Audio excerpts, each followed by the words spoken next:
mulimu akaseera ng'olina kubeera bw'omu n'olafubana n'ogamba nti eŋŋanda kansooke nzisse ku bbali, emikwano kansooke njisse ku bbali. Y'emu ku nsonga lwaki mulaba amakampuni matono nnyo nga boosi akozesa baganda be.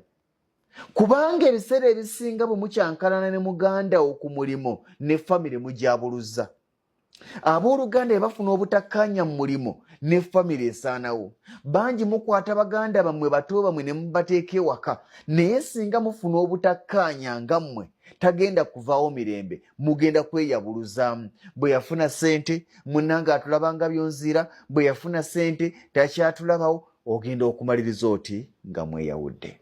Naye bw'okwata omuntu gw'ogenda okubanja accountability, oteeka omwana ku ssomero lyonna, okwate essimu okuba essimu ng'omwana wo tali bulungi, muge nti hello, njagala kwogerako na mwana wange. Tewali muzadde musomesa agenda kugamba nti omwana wo taliiwo.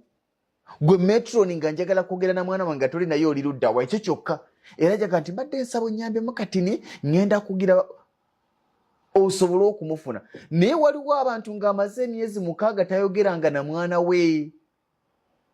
Waliwo abantu ng'amaze emyezi 6 tamanyi mwana we bw'alya, tamanyi mwana we bw'asula, naye ng'ate ezo ssente bazimusaba era aziweereza nga n'oluusi aziwa nnyina.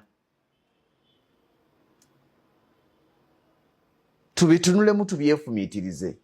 Ebiseera ebisinga obungi tetwetaaga bantu kutuwa magezi, era sikkiriza nti nkuwadde magezi. Wabula nnyinza okuba nga nkuwadde manduso, gwe kennyini weekubemu ttooki weesalirewo. Sisobola kusalirawo nti muteeke mu kisulo ate nga wabadde abadde alabirirwa bulungi, oyo asigalewo. Gwe tunula gy'abadde omwana wo abadde alabirirwa atya, bw'abanga abadde alabirirwa mu mbeera ya aganaaga, awo mukwate omuteeke mu kisulo. Era abantu bonna ng'omuntu gw'olekera omwana wo tomwesiga, waakiri muteeke mu kisulo. Ng'omuntu gw'olekera omwana wo tomwesiga, waakiri mu kifo ky'okukwata n'oggala ennyumba,